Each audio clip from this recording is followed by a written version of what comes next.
Razón. Así que nos ponemos en pie todo aquel que pueda para leer la palabra de Dios.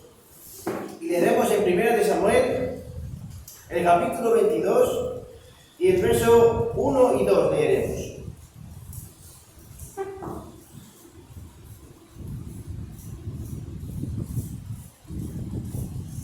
Dice así en 1 de Samuel, el capítulo 22, por el verso 1, dice así.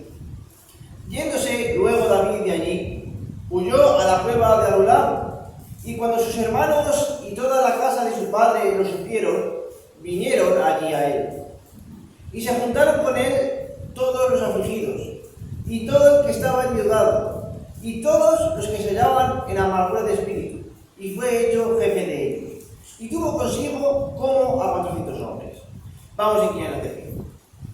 Padre celestial, Señor, Tú has puesto, Señor, este pequeño pensamiento en mi corazón, Padre.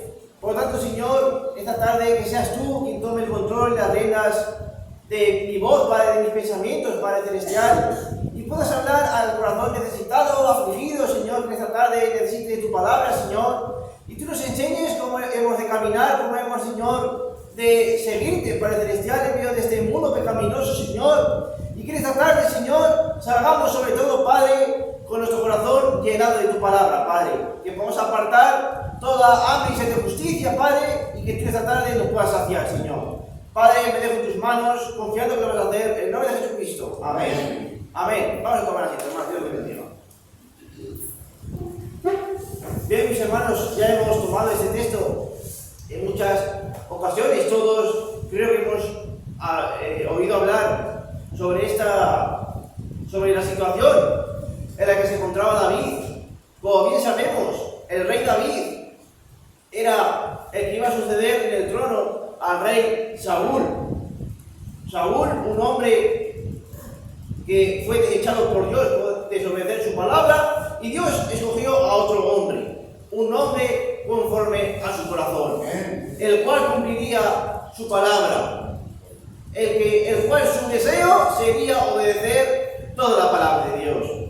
Y qué bueno es, mis hermanos, que el Señor tenga hijos e hijas obedientes, que su deseo, su anhelo, sus ganas sean alabar y glorificar a Dios. Amén. Que su deseo sea obedecer su palabra, como en el Salmo que también citó David, el cual dijimos el otro día.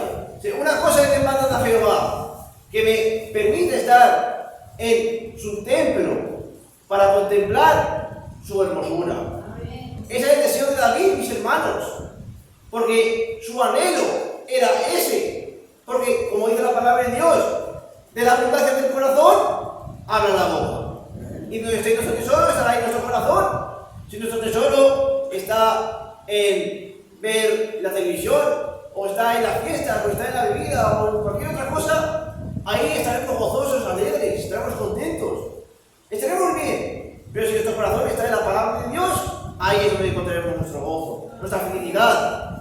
Y la felicidad de David, y al igual que debería de estar la nuestra, estaba en la palabra de Dios. Amén.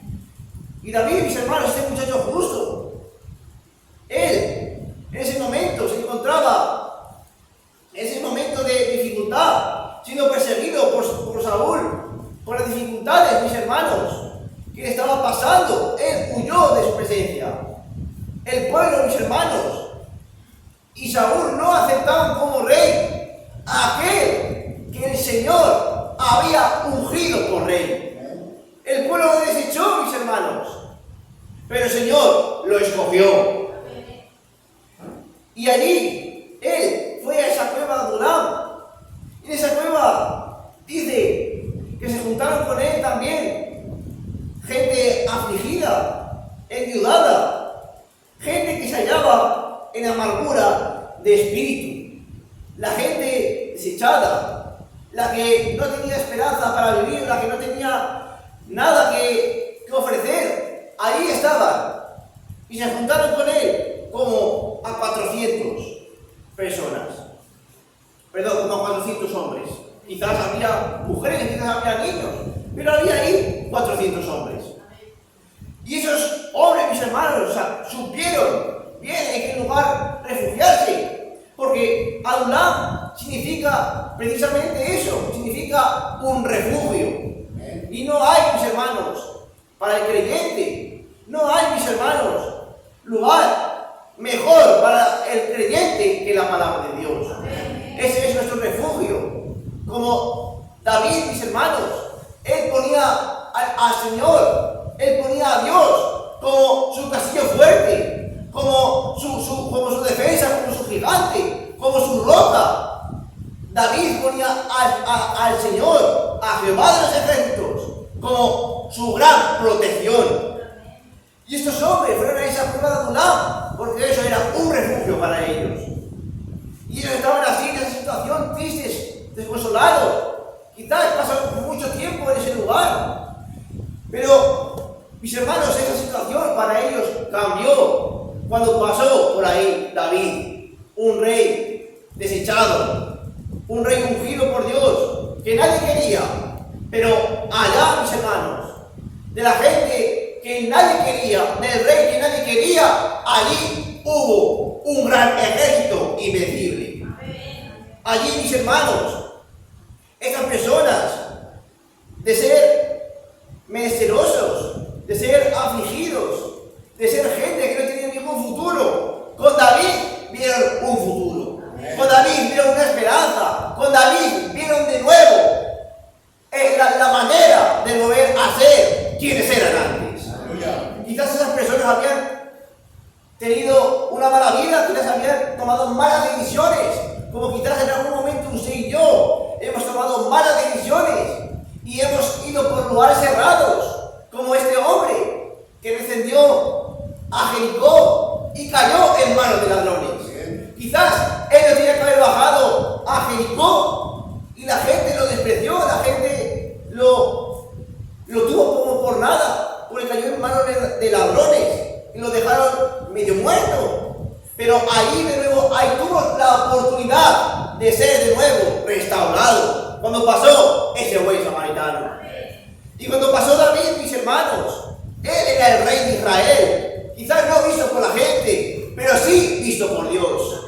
Y ese rey, mis hermanos, al ser el rey, él tenía autoridad para perdonar, él tenía autoridad para poner a gente que estaba triste, contenta. Él tenía autoridad, mis hermanos, para hacer lo que quisiera. Era el rey de Israel. Y esa gente estaba bajo su cargo. Y tenía la responsabilidad de cuidarlos como el rey escogido por Dios. Y estos hombres, mis hermanos, que eran hombres que no valían para nada, empezaron a convertirse en guerreros fuertes y valientes. De tal manera que cuando salían a la batalla, al saber que este rey David estaba ungido por Dios, ellos sabían que Dios estaba con David. Y si Dios estaba con David, ellos también estaban con Dios. Porque estaban fijándose en el que iba delante de ellos. Ellos se fijaban en David y David se fijaba en Dios.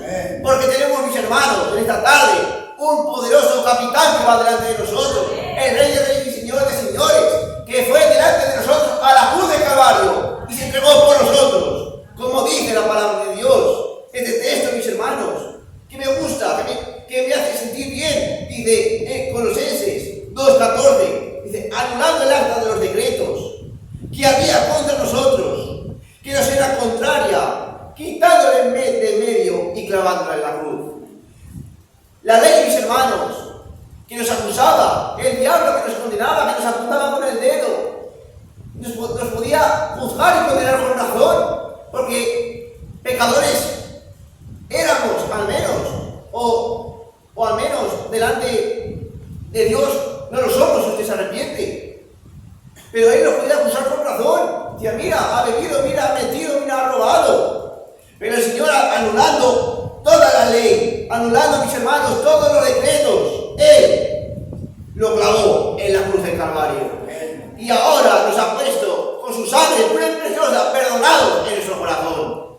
Porque no hay, mis hermanos, ninguna otra paga para el pecado, sino la muerte. Esa era nuestra paga. Eso dice la palabra de Dios. La paga del pecado es muerte. Pero la dádiva de Dios, el regalo que Dios nos ha dado, es la vida eterna. Pues estos hombres, mis hermanos, tuvieron que sentirse sentirse gozosos, alegres, porque la ley que iba contra ellos, quizás que los acusaba de ser deudores de algo, ya no tienen nada que deber, el rey los había perdonado. Y cuando salieron a la batalla con David, ya no eran hombres normales, eran unos grandes guerreros, eran unos super guerreros, eran una super raza de hombres, porque eran capaces de acabar con ejércitos enteros ellos solos. Eran capaces de que no solo David, mis hermanos, David mató a Goliat, pero sus soldados más valientes también eran capaces de ganar a gigantes, de batallar contra grandes gigantes. Eran capaces de ganar ejércitos de 400 personas. ¿Por qué? Porque ese ejército estaba bajo la autoridad de David y estaba bajo la autoridad de Dios. O como Josué, mis hermanos, Josué y Caleb, antes lo he leído para asegurarme. Caleb dice en el libro de Josué que cuando Moisés le mandó a reconocer la tierra de Canaán, él tenía 45 años. Y cuando ya había conquistado la tierra, él tenía 85. Y cuando él habla, dice que cuando Moisés me mandó a reconocer la tierra con 45 años, sigo teniendo la misma fuerza, el mismo vigor que ahora. Amén. La misma fuerza que tenía antes, la tengo ahora. ¿Por qué? Porque la había cumplido con toda la palabra de Dios. Amén. Y si usted cumple toda la palabra de Dios, Él que dice que no nos deja, que nos abandona, que Él permanece con nosotros todos los días hasta el fin del mundo. Amén. Por lo tanto, tenemos un Dios grande, un Dios que va delante de nosotros. Y si nuestro Señor Jesucristo, mis hermanos, con la palabra pudo echar fuera demonios, pudo resucitar a los muertos, pudo sanar enfermedades, usted y yo, como vamos detrás de Él, como su ejército, también podemos hacer lo mismo. Usted y yo somos un ejército invencible. No porque nosotros seamos algo, sino porque Él nos hizo algo. Hay una parábola en el libro de Ezequiel, en el libro del profeta Ezequiel, que tomemos una vez, que dice que el Señor vio a una muchacha en sus sangres, ahí tirada, sin que nadie la cuidase, sin que nadie la guardara. Dice que Él la arregló, la vistió, la cuidó. Esa mujer creció, se hizo bella, esto es una parábola. Y dice que ella fue hermosa a causa de la hermosura del Señor. Amén. Si usted y yo en esta tarde somos hermosos para el Señor, no para el mundo, porque el mundo no conoció al Señor. Por eso le abofeteaban, le escupían, le azotaban, porque no lo conocieron. Pero aquellos que lo conocieron, mis hermanos, ellos lo ven hermoso, como dice la palabra de Dios. Sin hermosura lo veremos para que lo deseemos. El diablo usa la vista, Dios usa la fe, Dios usa el corazón, y ahí es donde Él quiere morar en nuestras vidas. Por lo tanto, mis hermanos, esta tarde, igual que Josué, igual que el ejército de David, igual, mis hermanos, que todos aquellos que confían en el Señor, tenemos hoy con nosotros al Hijo de David, que va delante de nosotros, que fue rechazado por su pueblo, fue rechazado por aquellos que tenían que ser enviados, los judíos, pero nosotros, los gentiles, que no teníamos esperanza, que no teníamos nada, que estamos muertos en nuestros delitos y pecados. Pero, como dice la palabra de Dios, pueblo que estaba en tinieblas, vio gran luz. Amén. Ese pueblo éramos usted y yo, un pueblo desechado que no tenía oportunidad, pero nuestro David, el hijo de David, que tenía un plan con usted, que tenía un plan conmigo, que sabía que íbamos a escogerlo, que sabía que íbamos a luchar por Él, a pesar de las dificultades, a pesar de los problemas. Él nos amó y se dio la cruz de Calvario por nosotros. Por tanto, usted y yo esta tarde no podemos seguir tras entender esto. No podemos seguir viviendo, mis hermanos, como estamos viviendo hasta ahora, fracasados, tristes, ante un problema, confiados, ante una tempestad, ante una gran crisis en nuestras vidas. Tenemos que estar confiados, porque no estamos guiando por nosotros mismos. Como el mar, mis hermanos. Cuando un barco no sabe dónde está el puerto, ahí está el hombre con el faro para guiarlo hacia buen puerto. Y nosotros tenemos un faro que es la palabra de Dios. Y ese faro siempre nos llevará ¿a dónde? A Cristo, a nuestro refugio, a nuestro lugar fuerte. cuando tenemos nuestra victoria. Amén. Cuando podemos confiar en nuestro Señor, cuando nos dejemos llevar por Él. Porque todo se basa en nuestra fe. Si usted tiene fe, como dice la palabra, verá la gloria de Dios. Amén. Y si nosotros permanecemos con Él, mis hermanos, venceremos con Él. Porque tenemos la promesa de que donde Él está, nosotros allí estaremos. Si Él se encuentra en el cielo venciendo, ahí estaremos venciendo con Él. Porque Él lo ha prometido.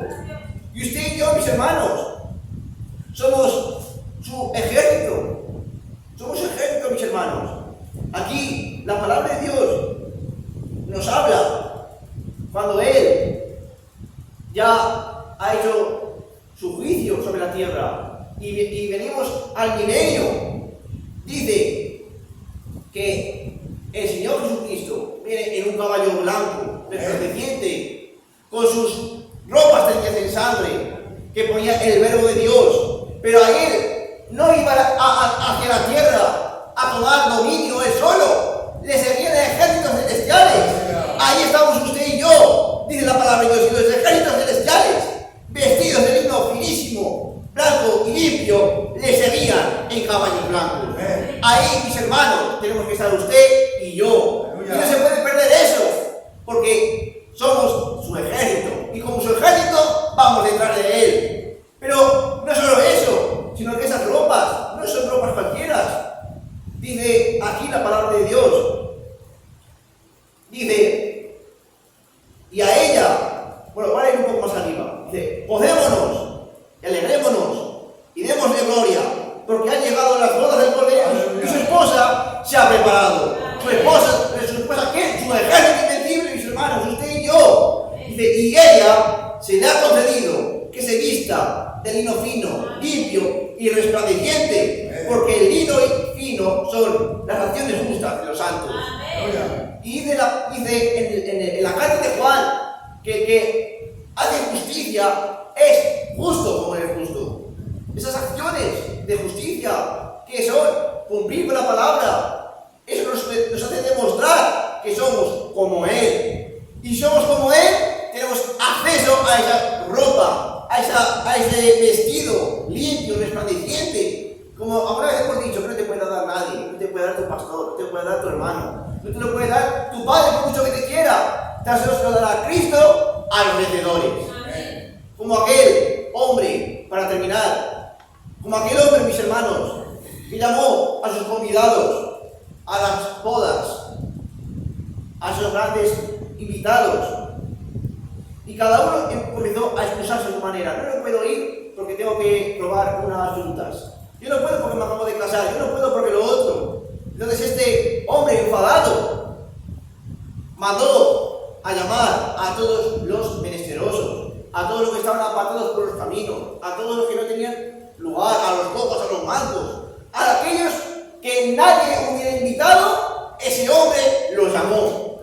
Y esos fueron sus convidados. Y esos que no valían para nada, se convirtieron en sus invitados principales, con sus ropas elegidas por el rey. Y nadie podía entrar, sino tan solo los que tenían esas vestiduras. Por eso, mis hermanos, siéntese privilegiado. No éramos nada y ahora somos algo, porque Él lo gana en la cruz de Calvario. Por lo tanto, mis hermanos, sigamos hacia adelante y venciendo. Estamos mirando a nuestro Hijo de David. Que Dios le bendiga.